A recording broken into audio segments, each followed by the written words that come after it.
Bueno, y en este último encuentro, entonces, cerrando ya este cursito sobre lo que dice Dios de sí mismo, que es hermoso lo que nos está planteando Facundo. eh, Mira el título, ¿no? Ser prójimos de un Dios que se hace pobre. Bien, gracias Facundo, adelante. Bueno, en estos encuentros que fuimos hablando de la misericordia, de este Dios que no era indiferente, que escuchaba el clamor del pueblo, que se acercaba al distinto, al pecador. También yo creo que, por eso lo puse hasta el final de estos dos textos que le pedí que lean, esto también nos tiene que desafiar. Digamos, si seguimos a un Dios que se acerca al pobre, al distinto, ¿qué nos queda a nosotros? La fe tiene mucho de ida y vuelta. ¿Cómo tendré que actuar yo si Dios actúa así? ¿Qué tendré que cambiar en mi vida? Por eso es que elegí para compartir con ustedes estos dos textos, el buen samaritano y con el juicio final, que ambos nos invitan a ser prójimos del que sufre, e incluso Dios se identifica con los pobres, los ponemos. Es muy interesante. El buen samaritano, hay una cosa que es muy interesante que dice el cardenal Casper, más allá que es uno de los temas, tal vez uno de los textos más conocidos y de los más comentados en la Sagrada Escritura, el cardenal Casper dice que la expresión buen samaritano ha desbordado el ambiente cristiano y eclesial.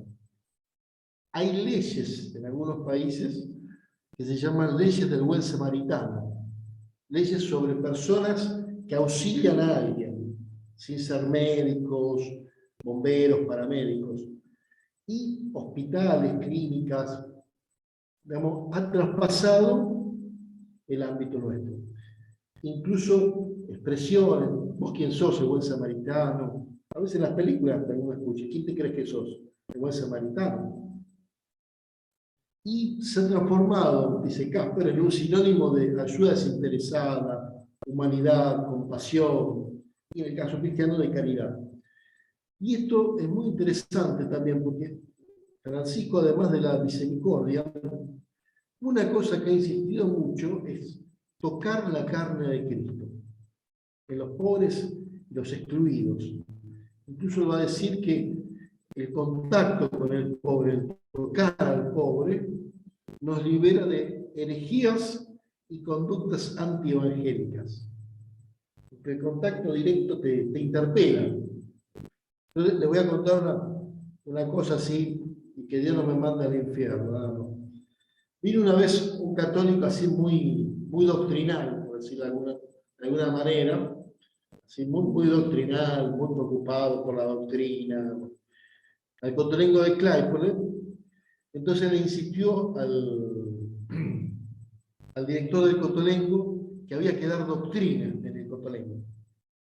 Entonces el director actual del Cotolengo de Claypole, con mucha picardía, lo llevó a un hogar donde están casi todos los residentes, los de alta dependencia. Ninguno camina, todos comen papilla, algunos con botón gástrico, un montón de enfermedades. Lo puso ahí y le dijo, bueno, ahora hable tranquilo todo lo que quieran. Y este pobre cristiano quedó, ahí no sabía qué hacer. Y sí, padre, y sí, en algunos lugares no se puede. Entonces, es interesante esto. El contacto con el pobre nos hace repensar mucho.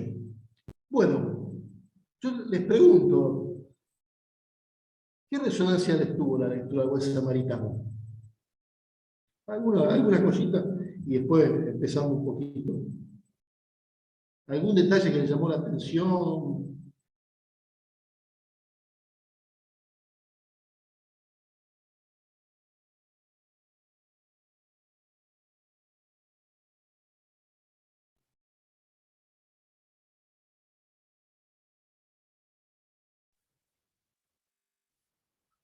Bueno, a ver, Vos algo que tenés nos formado llame. Belén, Hay muchas cosas que llaman la atención, ¿no? sí. Una de las cosas es que no se conocían, me parece, ¿no, Facundo? Nadie sabía Es nada ni del interesante. uno ni del otro. Y además parece que no hablaron tampoco.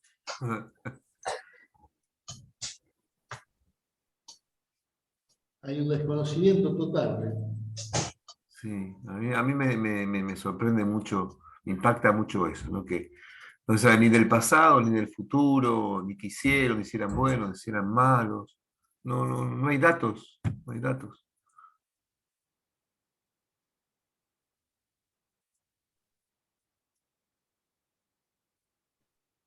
¿Alguno más? El tema que sea un samaritano, el personaje más odiado, si se quiere, por el pueblo judío, que él no haya dudado, que haya actuado en cuanto vio al hombre herido, y no solamente actuó haciendo lo que, bueno, salvándolo, curándolo, sino que dio todo lo que tenía.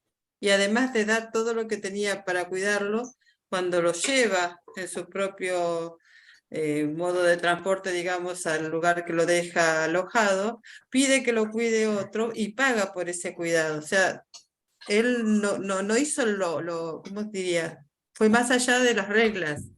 No se limitó con ayudarlo, sino que se aseguró de que este señor estuviera bien y de que otros también lo curaran, ¿no? O sea, también eso que a veces, para mí representa eso, que a veces de quien menos esperás ayuda, él es el que está ahí actuando como prójimo, ¿no?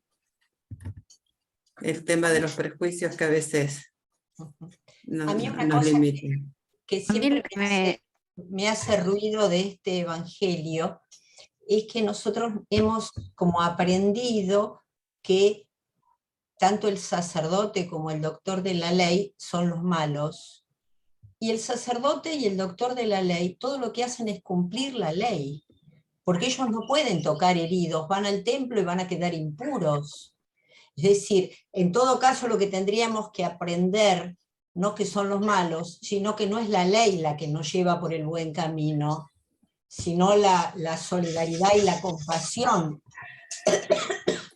pero no necesariamente juzgarlos porque hicieron las cosas mal. Ellos creían que estaban haciendo las cosas bien. A mí lo que me impacta de estos dos pasajes es que desde chicos, siempre que se nos habló de juicio personal o de juicio final, se nos enfocaba hacia el cumplimiento de nuestras obligaciones, hacia no caer en pecados, lo cual me parece que es perfectamente válido, pero lo que aparece acá resaltado es la famosa frase: al final seremos examinados en el amor, ¿no? Cuando llegue el momento de la verdad, no va a valer tanto si uno cumplió con todo, como qué actitud tenía uno frente al que se presentaba necesitado y qué creatividad tenía uno para resolver eso. Claro, totalmente de acuerdo, porque el samaritano actuó por un sentimiento que tenía y no era cristiano. Él actuó con amor y con compasión, con generosidad, y todo eso fue misericordia, que no lo sabía él. O sea, él eso lo tenía en su corazón. En cambio, los judíos, si bien lo que decís vos, no sé quién era la que hablaba, cumplían la ley, sí, pero a veces no es solamente cumplir la ley, sino es sentir, o sea, voy hacia el otro, ¿no? Pese a otras cosas. A mí me gustaría compartir una reflexión como inversa, si se quiere, que dio el sacerdote en nuestra parroquia con respecto a esta parábola. Que nosotros somos el necesitado y el samaritano es Dios, porque siempre estamos en esto de ayudar, ayudar y ayudar, y no siempre nos dejamos ayudar. Entonces, que acá el necesitado somos nosotros y el buen samaritano es Dios, que siempre nos socorre en las miserias más grandes o cuando siempre que lo necesitamos. Me gustó esa media vuelta de tuerca que le dio el sacerdote en nuestra parroquia. De eso voy a comentar algo después, Cecilia, que también una mirada distinta. Bueno, A mí vamos a ver algunas perdón. características de este texto. Lo primero que podemos decir que es una historia dentro de otra. La historia, en verdad, es un diálogo con Jesús, con un maestro de la ley, con un levita, perdón, con un legista, de acuerdo al texto de la Biblia que utilizan. Y en ese diálogo, Jesús cuenta esta historia. Así que es una historia que se corta, viene la narración del buen samaritano, y después Jesús, la historia se retoma. Un detalle, y que la pregunta, la primera, la historia principal, por decirlo, responde a la pregunta: ¿quién es el prójimo? Vamos a recordar un poco. El maestro de la ley le pregunta a Jesús sobre la vida eterna. El texto es claro para ponerlo a prueba. No hay interés de aprender. Jesús lo interroga, el legista responde con una parte del Shema Israel: amarás al Señor tu Dios con todo tu corazón, y parte de un texto del Levítico 19:18, donde habla del amor al prójimo. Entonces Jesús lo felicita y ahí viene la pregunta para justificarse: ¿quién es mi prójimo? Entonces ahí Jesús relata esta historia, que va en el fondo a presentar distintos modos de actuar ante una persona herida. Termina el relato y Jesús les va a preguntar: ¿quién de los tres fue prójimo? El que practicó la misericordia. Bueno, andá y hacé lo mismo. Entonces la primera historia, la principal, por decirlo de alguna manera, es sobre el prójimo. Y la de adentro, que es la que responde quién es el prójimo, se narra como un hombre herido es salvado, ¿no? O como un viajante, podríamos decir. Digamos que no sabemos por qué viajaba. Es asaltado, es herido, es dejado medio muerto, pasa un sacerdote, pasa un levita, los dos siguen de largo, y siguiendo lo que uno le dice la regla del 3, el primero hizo esto, el segundo hizo esto. Cuando uno va a esperar que el tercero haga lo mismo, hace algo al revés. Miren que esto ocurre incluso en los chistes. Y pasa el samaritano, tuvo compasión, y bueno, se acerca, lo cura, lo sube al burro, lo lleva a la posada, lo cuida, paga por él. Y no sabemos después qué pasó con ellos. Se corta ahí, con el samaritano pagando para que lo cuiden a este hombre. Entonces, esto es importante que lo podamos captar. Son dos historias entrelazadas, pero que están encastradas. Si ustedes miran, Jesús responde no con una definición, sino con una historia. No le dice quién es el prójimo, sino le cuenta una historia y después le pregunta a él: ¿y para vos quién fue el prójimo? Bueno, quería invitar a que miremos un poco los protagonistas de esta historia, que en total en el texto hay 8. Yo lo puse por orden de aparición. Primero que aparece es el doctor de la ley, que quiere ponerlo a prueba a Jesús, que tiene dobles intenciones, y que al final tiene que reconocer que un samaritano, un enemigo, un impuro, fue prójimo. Se comportó mejor que un sacerdote y que un levita. Miren que en la época de Jesús se decía que era mejor haber nacido perro que samaritano. Segundo personaje que aparece, la protagonista, es Jesús. que es muy interesante. Le va haciendo preguntas y narra la historia. Y de alguna manera él termina poniendo en aprietos al doctor de la ley. Después hay un auditorio, si bien no está bien claro en el texto, pero no es que están los dos solos conversando, eso está enseñando. Si bien podríamos decir, es un personaje que está de relleno.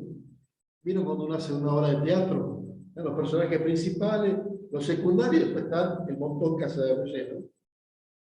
Y después ya vienen los personajes propiamente de la historia. El hombre herido, que no sabemos por qué viajaba, da la impresión que sea judío. El texto no lo especifica. Esto es interesante. Es víctima primero de un acto delictivo, que lo deja herido, y también es de la indiferencia del sacerdote y el levita. Y es, ¿cómo se llama? Socorrido por el samaritano. Una cosa, para mí, un detalle interesante del texto. Técnicamente, podríamos decir, no dice un varón, dice un humano. Si bien se puede, siempre lo traducimos por hombre. En ese caso, el texto griego usa antropos. Y el primer significado de antropos es humano, es hombre en general. Después se puede usar, de acuerdo al contexto, como varón, esposo, esclavo incluso. Pero para mí esto es un detalle interesante. Porque al decir un humano, es cualquiera. Después aparecen los ladrones, que hacen lo que hacen los ladrones. Roban, en este caso golpean a la víctima, actúan, desaparecen. Después el sacerdote y el levita, que probablemente, repito, probablemente, habían cumplido sus funciones en el templo, y los dos son indiferentes. Incluso las construcciones, fíjense que son muy parecidas, casi iguales. Y el samaritano, que digamos, es interesante porque lo nombran por su nacionalidad, a los otros por sus oficios, ladrones, sacerdote, levita, a él por su nacionalidad. Y que no es casual, porque era un enemigo. A veces yo le pregunto a la gente, ¿y quién sería tu samaritano? ¿Quién sería tu samaritano? ¿A quién pondrías ahí? Entonces crea una situación embarazosa. Y que si uno se fija, todo lo que hace el samaritano es descrito con detalle. Por eso contrasta totalmente, obviamente, con los ladrones, con el sacerdote y el levita. Y la figura después del posadero, y si bien no hay muchos detalles sobre él, yo encontré algunos artículos que rescatan un poco la figura del posadero. Dice, sí, él cobró, era su trabajo, pero podría haber sido diferente. Yo me llamó la atención 3 o 4 artículos encontré. Y después, si ustedes se ponen a mirar, se dan una serie de diálogos, de interrelaciones, mejor dicho, Jesús con el legista. Y después, dentro de la historia, el único que es testigo de todo es el hombre herido. El único que vio a los ladrones, al sacerdote, al levita, al samaritano y al posadero es el hombre herido. O sea que él vio actuar a todos con él. Es muy interesante esto. Cuando el samaritano llega, él no sabía que había pasado un sacerdote y un levita. El posadero no sabe nada. El único que sabe todo es el hombre herido. O sea que de alguna manera la historia está pensada desde el hombre herido, que sufre violencia e indiferencia. o apatía, lo cual para mí es muy interesante. Porque a veces, estudiando un poco el texto, a veces nosotros contraponemos el samaritano solamente con el sacerdote y el levita. Yo también me gusta contraponerlo con los ladrones, que los que lo dejan mal en el primer paso al samaritano son los ladrones, mientras que el posadero y el samaritano cuidan de su vida, digamos, además de robarle. Y entre ellos también, por eso le decía, se dan una serie de contraposiciones. Uno daña, el otro cura, uno es indiferente, el otro tiene compasión. Si uno se toma el tiempo a mirar, todas las interrelaciones que hay son muy interesantes. Y no deja de ser llamativo que elija a dos servidores del templo. Acá hay una cosita, una de ustedes decía lo de la ley, que no podían tocar los cadáveres, quedar impuros. Obviamente que a todos nos enseñaron eso, y es la explicación más lógica. Pero yo a veces me digo esto, el texto no dice por qué. Ustedes se fijan, si Lucas hubiese puesto, no lo tocaban, para no quedar impuros, nos ahorraba un montón de trabajo. Pero no dice explícitamente. Yo a veces tengo, esto me lo enseñó un cura con el cual vivía yo, que era biblista, el padre de Soyuntó, sí, fallecido. Él decía, si el autor no lo dice, tal vez es por algo. Tal vez quiere dejar abierto. Tal vez no quiere explicar. Digamos, donde decir, más que buscar una explicación por qué no lo hicieron, el problema es que no lo hicieron. El verdadero problema es ese. Es otra interpretación. Es decir, mirá, ellos no ayudaron. Más allá que sea la ley, el templo, el Estado.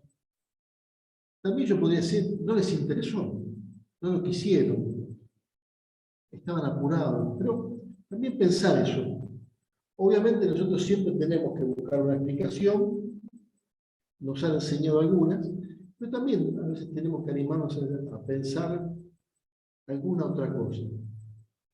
Si Lucas hubiese puesto, no entraron para no quedar, no lo tocaron para no quedar impuros, acuérdense, nos ahorraba un montón de trabajo. Entonces, a mí me gusta a veces pensar que hay textos que quedan abiertos. ¿Por qué quedó abierto? No sé. Como para que tal vez nosotros, cuando un texto queda abierto o queda incompleto, la idea es que el lector lo complete. Cuando en el hijo pródigo no nos cuentan si el hermano mayor al final entró, posiblemente sea para que el lector se lo pregunte, o para que decida, ¿yo qué haría en su lugar? A veces, en los relatos, hay toda una cuestión de dejar cosas abiertas para que el lector decida. ¿Por qué esto? ¿Por qué no aquello? La narración es narrada como alguien que ve todo desde afuera. El lector es como está viendo todo. Y el relato tiene una temporalidad muy interesante. Primero es importante que podamos captar esto en los relatos bíblicos. En los relatos bíblicos hay dos tiempos, siempre. El tiempo narrado y el tiempo narrante. Esto lo dicen dos autores, Margaret y Burquinó. El tiempo que se narra una historia. Jesús estuvo 40 días en el desierto. El tiempo son 40 días. Pero ¿en cuánto tiempo es narrado en el Evangelio? En un versículo. Fíjense que a veces son desproporcionados algunos relatos. Yo pongo de las tentaciones porque es muy interesante. En un versículo se nos relata que Jesús estuvo 40 días. Y en 8 versículos, 8 o 9 versículos, nos relatan 3 diálogos, que relativamente son cortos. Entonces hay una desproporción. 40 días en un versículo, 3 diálogos en 8. Entonces, a veces en los relatos ocurren desproporciones. Como pasa en las películas. El protagonista es niño, es joven y de golpe salta a la adultez. Entonces, esto es interesante para verlo. Cómo se van jugando los tiempos.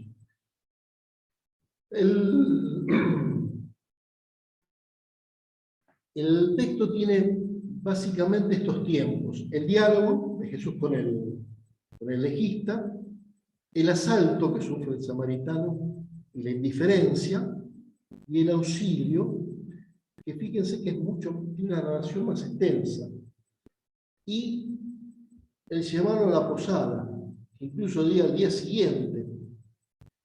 Hay una desproporción. El texto del buen samaritano, propiamente, son 10 o 11 versículos, y 5 se van a ver todo lo que hace el samaritano. Fíjense que eso es muy interesante. Es muy breve la narración de los ladrones y del escriba, del legista y del sacerdote, pero es muy extensa la del samaritano. Pero también con eso, el texto nos está mostrando dónde está el fondo. Y los lugares donde ocurre, bueno, se nombra Jerusalén, se nombra Jericó, el camino, según los historiadores, es un camino peligroso, y la posada, que nadie sabe dónde quedaría. Digamos, por lo menos para saber. Y una cosa que me llamó mucho la atención de este texto, tiene muchos desplazamientos, tiene muchos verbos de movimiento. Bajaba, 2 veces se dice, del hombre, y creo que después se dice del samaritano, se fueron los ladrones, seguir de largo, pasaba, viajando, yendo de camino, fue, acercándose, lo llevó, cuando yo vuelva, y que es llamativo, porque en griego casi todo está hecho con el mismo verbo, ergomai. Hay muchos movimientos, incluso en la compasión del samaritano se va a ver en el acercarse, que es muy interesante.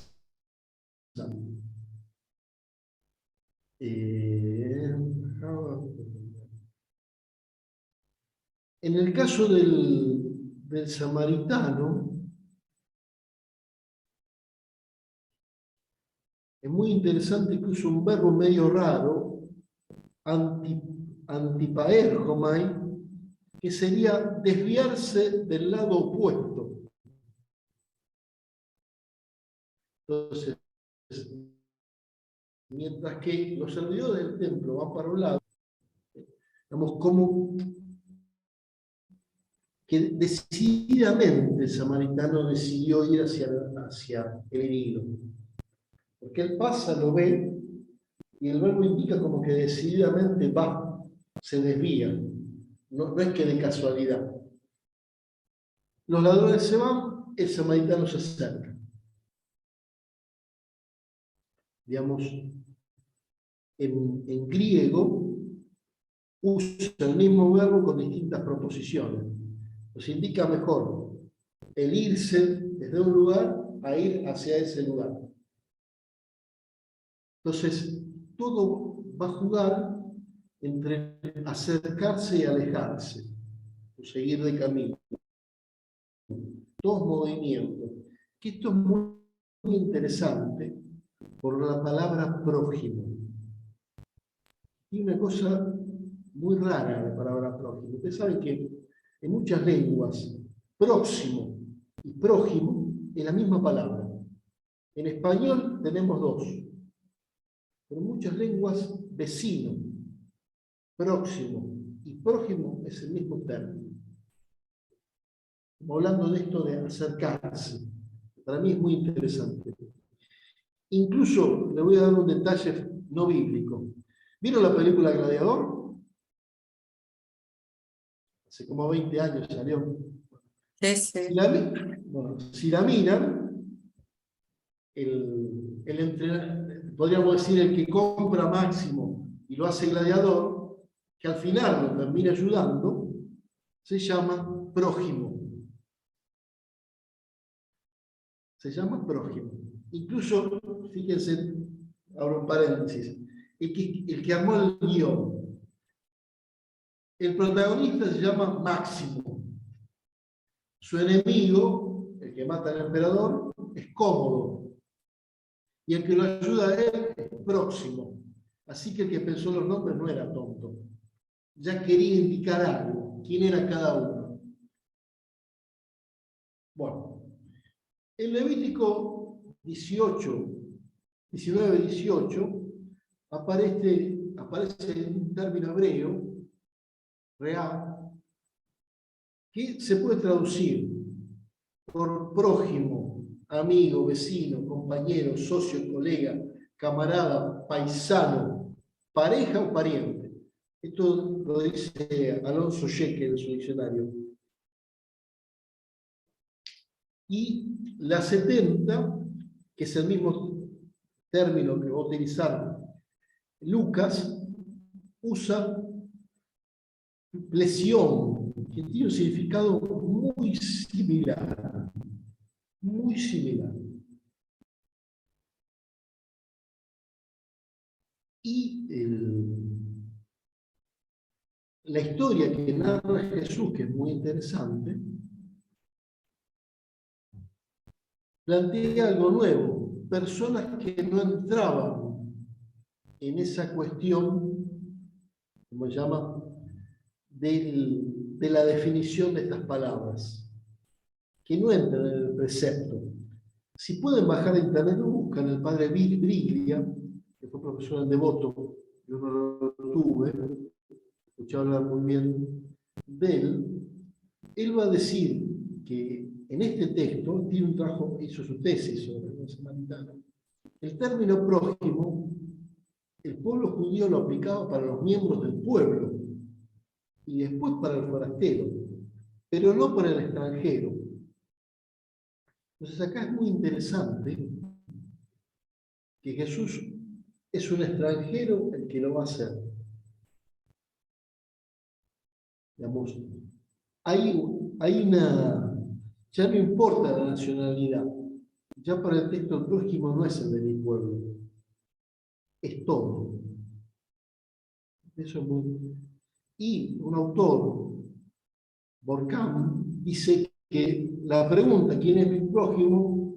Se ha sustituido de quién soy yo el prójimo. Pues si lo miramos con cuidado del texto, se da vuelta todo. ¿De quién tengo que ser prójimo? Digamos, se corre el foco de la atención. Digamos, ya no es el que recibe ayuda, sino el que la da, el que se compadece. En esto es muy interesante. Y si miramos el significado incluso en español de la palabra próximo, es cercano, el que dista poco, el siguiente, el inmediatamente posterior, digamos, está cerca. Un aspecto de esta enseñanza sobre el prójimo lo da una autora, creo que es Dolte, que hace todo un análisis psicológico. Digamos, ¿quién es el prójimo para este pobre hombre molido a palos robado y despojado, su prójimo, ese samaritano. Entonces, se da vuelta a la historia. Un elemento también muy interesante son los términos de la compasión y la misericordia. Después las Biblias van variando los términos. Yo tomé estos dos. Bueno. La compasión que experimentó el samaritano, dice una de las traducciones, tuvo compasión. El término utilizado es el verbo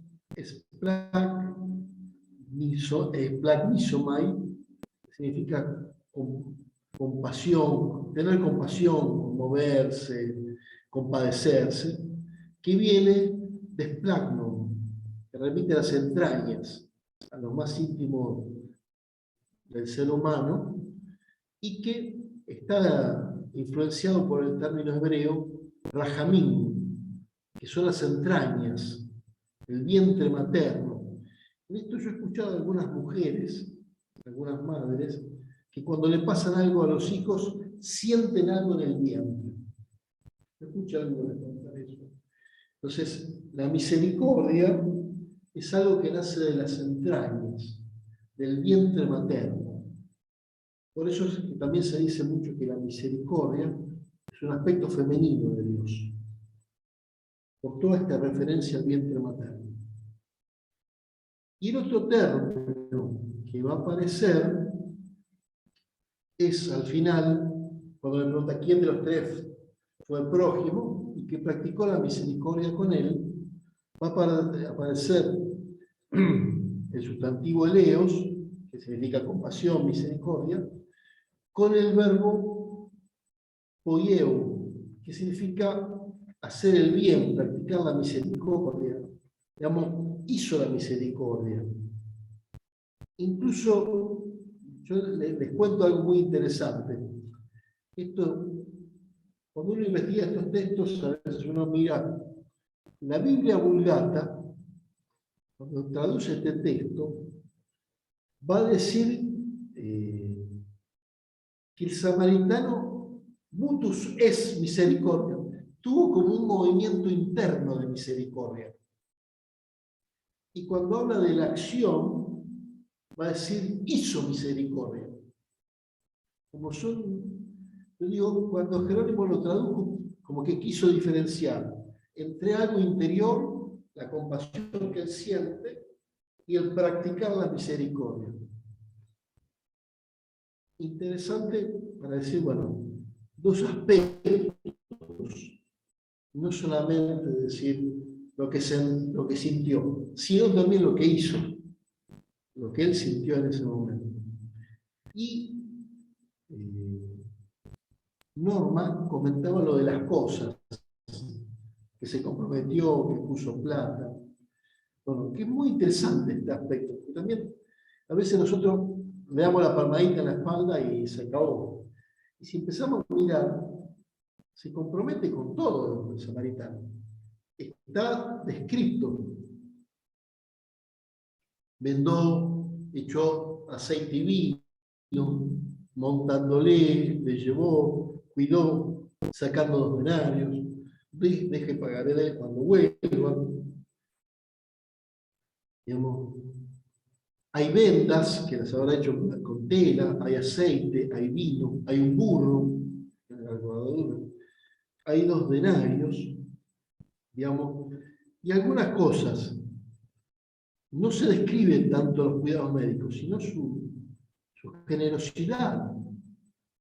Mejor dicho, además de que lo cuida, se describe que es generoso materialmente y también le dedica tiempo, porque hay que llevarlo a la posada, hay que cuidarlo, va a volver.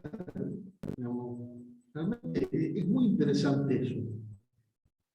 El tema del vino y el aceite, yo les cuento así cortito, hace un par de años yo tuve una idea media loca, esa que a veces la agarran a los biblistas, y por medio del Padre Rivas conocí un muchacho que se especializa es doctor en farmacia, y se especializa en estudio de recetarios antiguos.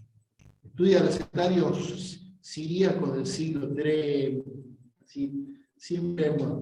Y juntos escribimos un artículo sobre medicamentos en la Biblia.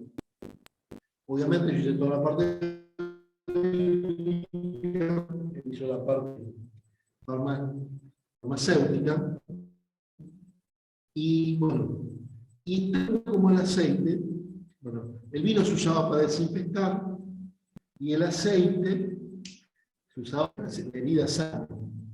Le explica bien en ese artículo. Pero hay una cosa muy interesante. Tanto el vino y el aceite, esto lo ponemos en el artículo, no fueron hechos como medicamentos. Se utilizaban de medicamentos. Pero su objetivo no era ser medicamento. ¿Comprenden? Cuando yo hago... el samaritano no llevaba un remedio, llevaba vino y aceite. Nadie sabe si para vender o para usar él. Pero lo que tenía lo usó como medicamento.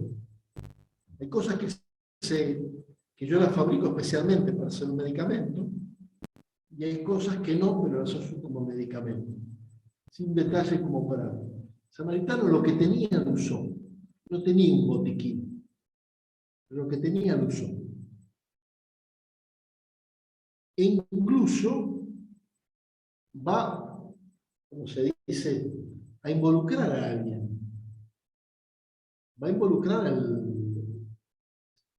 posadero, lo cual es muy interesante. Bueno, el texto es muy interesante, las preguntas de Jesús, que va a hacer con el maestro de la ley. Son preguntas que a veces tenemos que hacer nosotros.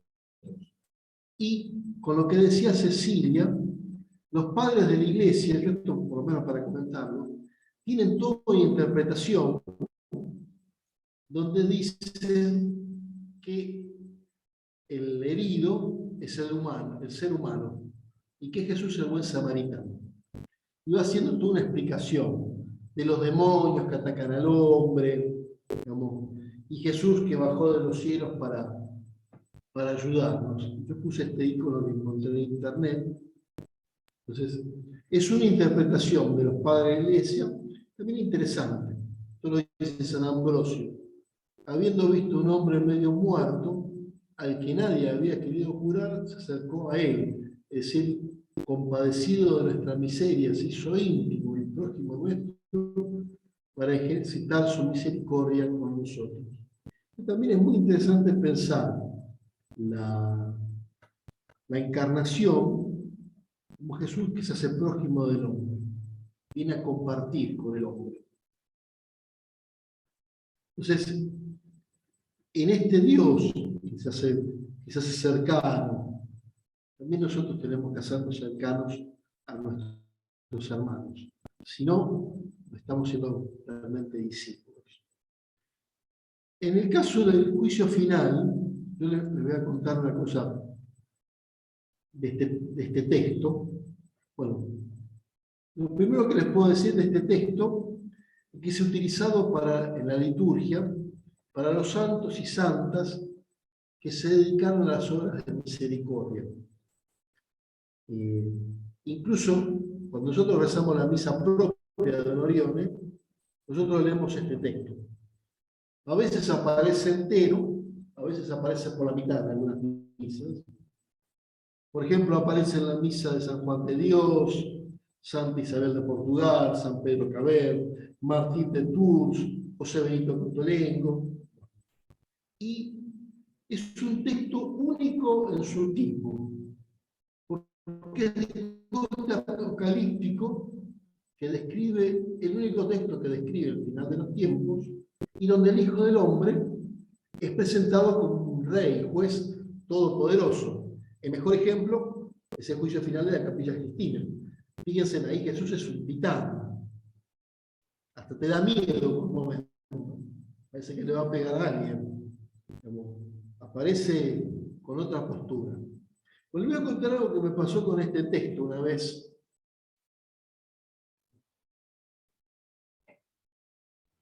Bueno, yo expliqué toda la parte apocalíptica del texto. Me invitan las monjas de Don Orione del Tigre a rezar la misa el día de Don Orione en la escuela de ellas. Y bueno, era un primario, algunos chicos de secundario. Entonces, bueno, empiezo a hablar de todos los elementos apocalípticos. El juicio, el trono de Dios, los ángeles, todas las naciones. Y digo, bueno, y todo esto, le digo, ¿qué tiene que ver con Don Orione, que era un cura que ayudaba a los pobres? Y un chico de sexto grado levanta la mano y dice, padre, pasa que en el juicio había que ayudar a los pobres, y si no lo castigaban a uno. Y lo primero que se me pasó por la cabeza fue, este pibe de acá, perdón por las damas, me cagó media homilía. Lo primero que yo pensé, digo, este pibe, bueno, lo felicité y después salí como pude. Media homilía la dijo él en una frase. Bueno, el texto, si lo miraron cuando lo buscaron en las Biblias, está ubicado al final de la vida pública de Jesús, en lo que se llama el discurso escatológico, capítulos 24 y 25 de Mateo, donde uno encuentra, como se llama, las parábolas de la vigilancia. Estén vigilantes, porque no sabemos cuándo vendrá el Hijo del Hombre.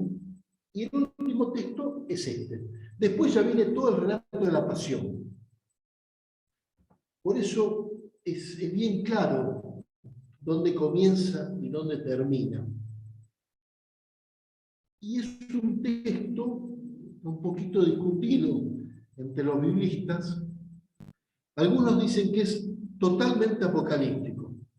Y algunos dicen que tiene elementos apocalípticos. Esto es como decía un profesor mío, un compañero mío del seminario, que los biblistas nunca se ponen de acuerdo. Nosotros estamos estudiando libros históricos, uno lee a Martín Nock, que es el autor, la mitad en contra, la mitad a favor, algunas cosas coinciden, los que están en contra reconocen. Entonces siempre ocurre esto. Pero bueno, la mayoría de los autores sostienen que el foco de la atención está en la parénesis, en la conversión, que el hombre tiene tiempo hasta el final, en consonancia con esto de la vigilancia. Esto lo dice el autor, creo que es mexicano. El propósito de la descripción matiana no consiste en ilustrar los detalles, cómo sucederán los acontecimientos en la etapa final de la historia, sino sobre todo busca ofrecer una instrucción sobre lo que hay que esperar de los miembros de la comunidad mesiánica, teniendo en cuenta que en el juicio lo fundamental será la significación central de la persona de Jesús como criterio fundamental del actuar cristiano. Una cosa muy interesante también de este texto. En ningún lugar se explicita por qué se ayudó o por qué no se ayudó. En ningún momento dice que hubo compasión, filantropía, caridad, buenas intenciones, como tampoco que hubo malas intenciones, desidia, odio. El texto es muy concreto. ¿Ayudaste o no ayudaste? No hay explicación, no está. No hay temas, no quiero decir ideológicos. No es que ustedes tuvieron mala intención, no ayudaron. Entonces, es sobre como se dice, las actitudes concretas, y que en esa nueva existencia no está desconectado de la tierra. Lo que se hizo en la tierra tiene consecuencias en el cielo. ¿Cuándo te vimos hambriento? ¿Cuándo te vimos sediento? Entonces, hay una exhortación a no mirar para el otro lado del sufrimiento y hacer lo que llamamos las obras de misericordia. Después, una cosa, esto de las obras de misericordia, aparecen las clásicas obras de misericordia, menos enterrar a los muertos. Y un autor que me llamó mucho la atención, bueno, el cardenal Casper, menciona algo interesante. No se habla de obras de piedad. Habla de obras concretas con el prójimo. No hay mención si rezamos el Yemá, si fuimos a misa, si rezamos la coronilla. Es muy interesante eso. No hay ninguna mención a una, digamos, eso para tenerlo en cuenta. Es bien concreto. Hambre, sed, desnudez, estar preso, estar enfermo. Y después el texto, esto que yo le decía, si es apocalíptico o contiene elementos apocalípticos. La apocalíptica, o la literatura, era un movimiento muy fuerte, siglos antes de Jesús y durante la época de Jesús, y tiene una literatura muy particular. Nosotros el único texto apocalíptico que tenemos propiamente es el libro del Apocalipsis, parte del libro de Ezequiel, y después en los evangelios encontramos algunos textos. Un autor que ha estudiado mucho la apocalíptica, Collins, tiene esta definición. La apocalíptica es un escrito de revelación en un marco narrativo mediada por un ser de otro mundo a un ser humano, manifestada en una realidad salvífica trascendente, que tiene que ver con lo temporal de este mundo y con lo espacial del mundo sobrenatural. Si alguno leyó alguna vez el Apocalipsis, fíjense que Juan, cuando es arrebatado, va pidiendo explicaciones. Y hay alguien que le va explicando. ¿Quiénes son estos? Estos son los que limpiaron su sangre, sus vestimentas en la sangre del Cordero. ¿Y estos quiénes son? Estos son los ancianos. ¿Y estos quiénes son? Tal cosa. Y que él es llevado, es arrebatado. Pues se va viendo lo que ocurre en el otro mundo.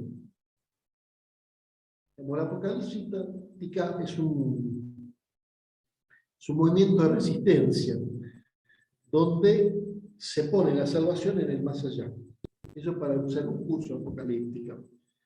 Y donde intervienen un montón de seres celestes, demonios, ángeles. Si ustedes miran el texto por ejemplo, el juicio ocurre fuera del tiempo y fuera del espacio humano. No hay alguien que describa, alguien que le explique, no hay un vidente.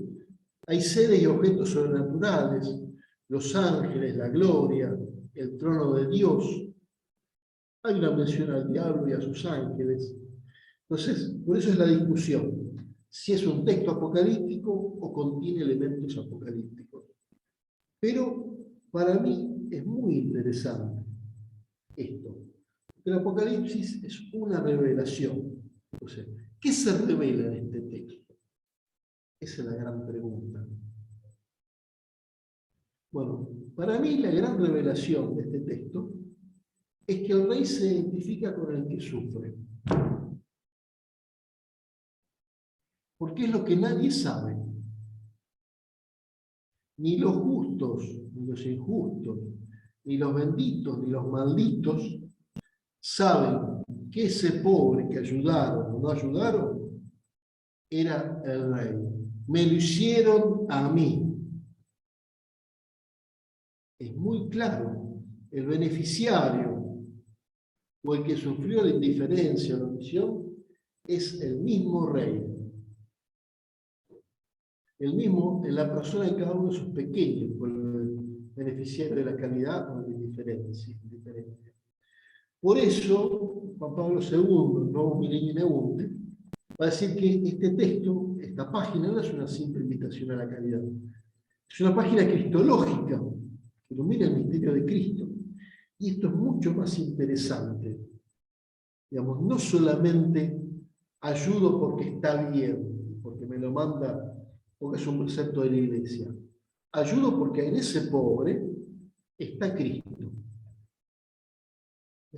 Y eso es muy interesante en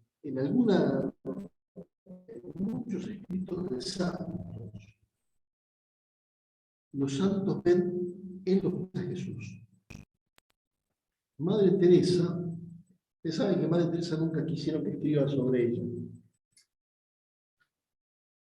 Y hubo solamente un jesuita que la convenció, y bueno, pudo hacer un libro, y ella lo único que le pidió fue esto: Padre, yo le pido que no diga que nosotras somos enfermeras, que nosotras somos asistentes sociales, diga que nosotros lo hacemos por Jesús.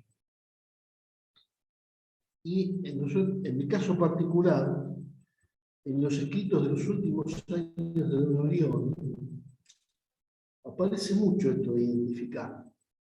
Digamos, estoy aquí con mis huerfanitos, que son Jesús. Entonces es muy interesante para mí que la gran revelación de este texto, para mí esto es una cosa muy personal, más que el juicio, más que las obras de caridad, es la identificación. El rey está en los pobres. Digamos, no solamente asume la condición humana cuando se encarna, sino que asume la pobreza total del hombre. Se identifica con el desamparado. Digamos, esta para mí es la gran revelación de este texto. Por eso también tiene mucho sentido el tema de tocar la carne de Cristo. Porque yo en ese preso, en ese niño abandonado, en ese descartado, en esa prostituta, es Cristo. Y eso, dice Francisco, nos libra de un supuesto éxtasis. Digamos, y nos libra del activismo sin fe, sin Dios, la fe individual, la falta de compromiso. Digamos, tocar la carne de Cristo, tocar al pobre y ahí descubrir a Jesús, nos libra de un montón de cosas. Como cristianos hacemos un camino de fe espiritual, pero tenemos que llegar a eso, de servir al pobre porque está bueno, porque es una obra de caridad, por hacer el bien, a lograr contemplar a Cristo en ese pobre. Por esto es muy interesante esto. Esto es una cosa, a mí me tocó, cuando cursé Apocalíptica, tomé este texto porque es un texto que usamos en la misa de Don Orión, y cuando empecé a darme cuenta de esto, dije, esta es la revelación de Dios. No tanto el juicio, que Él se hace pobre con los pobres. Incluso Francisco, en cuanto al texto que estamos leyendo, va a decir que es el protocolo con el cual seremos juzgados. Esto que decía Ricardo, al atardecer de la vida seremos juzgados en el amor. Bueno, para ir cerrando y ahora abrimos los micrófonos. En los 4 encuentros hemos visto a un Dios que no es indiferente al ser humano, que se acerca, que toma su forma de pensar, su lengua, su cultura, para poder entrar en comunión. Vimos un Dios que ve y oye al que nadie ve y escucha, que se acerca al pecador, al distinto, al que no entra en nuestros esquemas. Un Dios que se hace prójimo, por tanto, nos invita a sernos prójimos de nuestros hermanos que sufren. Pero no solamente a esto, sino a contemplarlo, verlo y servirlo en el que sufre.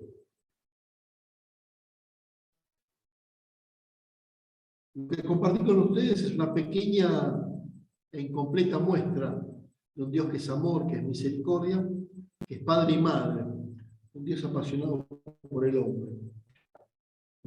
Espero que todo esto nos haya servido para repensar nuestra imagen de Dios, Y con ello, toda nuestra vida cristiana, nuestra oración. Los padres de la iglesia decían, lex orandi, lex credenti.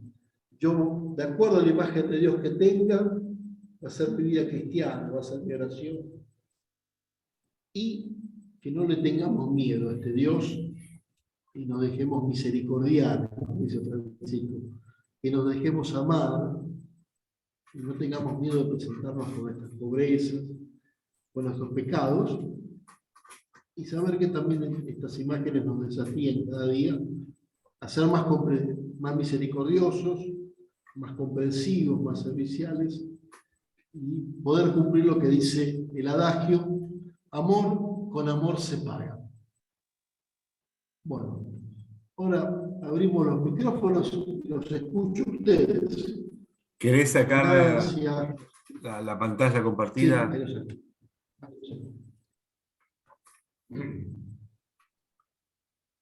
Bueno, gracias Facundo, y ahora nos dejaste con esto de que nos escuchás vos a nosotros.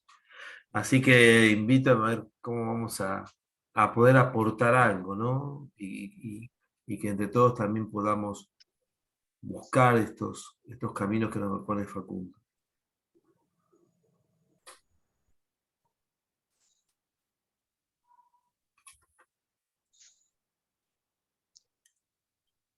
Estamos en silencio.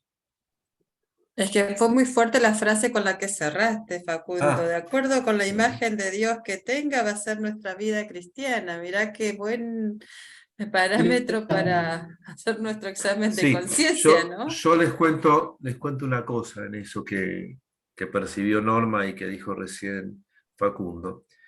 La intención a pedirle a Facundo este curso era justamente esta. Poder empezar a descubrir lo que Dios dice de sí mismo, para ver si creemos en lo que Él dice o creemos en una fantasía, o nos armamos nosotros una fantasía, o nos armamos nosotros una imagen falsa, legalista, brutal, autoritaria, etcétera, etcétera, lo que sea, o nos encontramos con la verdad de Dios, y de acuerdo al Dios con el cual nos encontremos, así vamos a vivir. Por eso, lo que dice Facundo, con lo que cerró Facundo, es muy fuerte y tiene que ver con la intención, que no es un resultado de ahora, sino que tendrá que ser el trabajo fuerte de toda una vida, ir buscando permanentemente eso que recién Norma percibió, ¿no?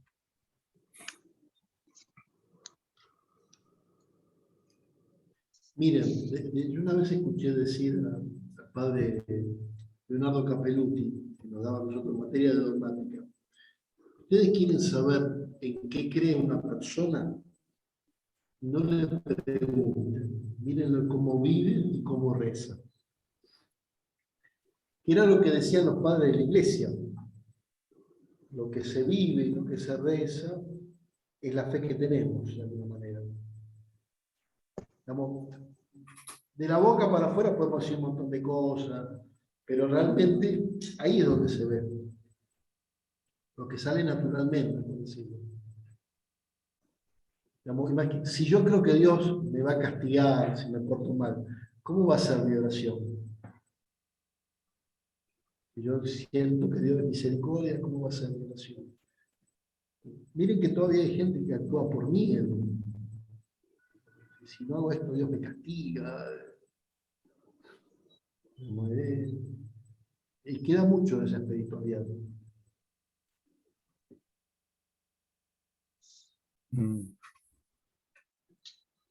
Es que yo creo...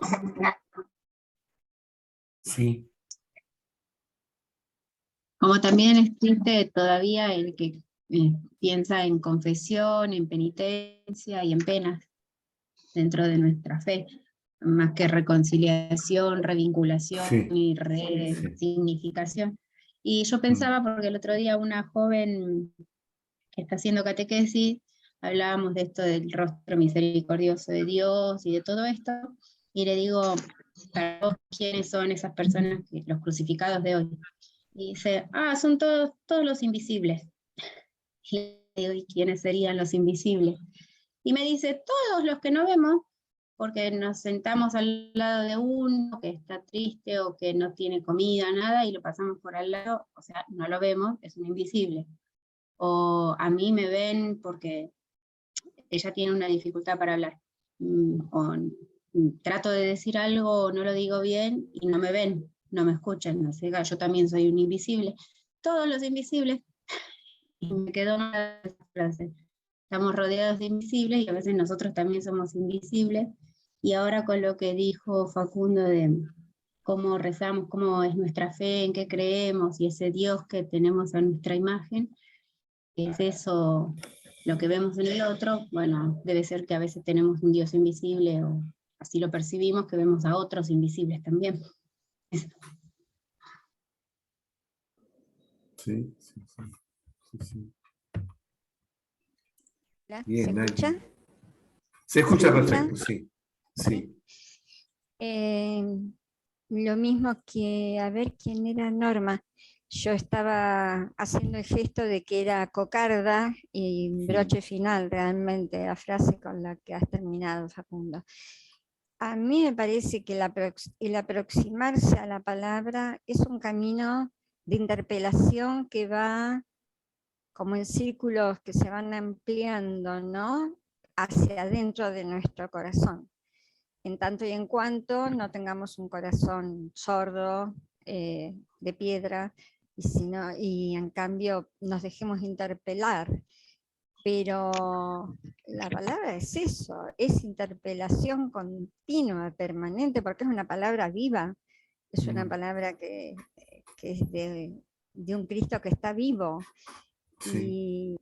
Y entonces es un camino de estar convirtiéndonos continuamente y decir, sí, te sigo, quiero ser tu discípulo, me caigo, me vuelvo a levantar y bueno, seguí enseñándome y que tu espíritu vaya calando más hondo para que puedas modelarme este barro que soy, esta pequeñez que soy, y mis ojos se abran, mis oídos oigan, todos esos invisibles que decía Katy, que son los Cristos vivos, que debo descubrir, porque naturalmente mi naturaleza no está aceptando a todo el mundo. Mi corazón es discriminatorio, es discriminativo, no todos me caen bien, no puedo ver al rastro de Jesús naturalmente, ese Jesús de estampita en los demás. En las miserias no es tan fácil. Y al mismo tiempo pensar en mis propias miserias hace bien, hace muy bien sentirse. Hace bien con la verdad, es la verdad. sentirse asistido también por Jesús samaritano, hace muy bien. Con la verdad. Muchas gracias. Bien. Muchas gracias, Lía. muchas gracias. Hermoso, Muchas gracias. hermoso, Lía. ¿Alguien más nos quiere ayudar un poquito?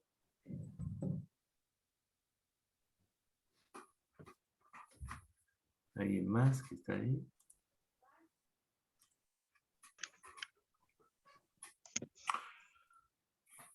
Qué silencio. ¿Estamos bien? ¿Estamos bien? Yo no sé si me escuchan. Sí, te escuchamos. Tuve problemas con la computadora, estoy en el teléfono y se me te escuchamos muy bien, Patricia, muy bien. Bueno,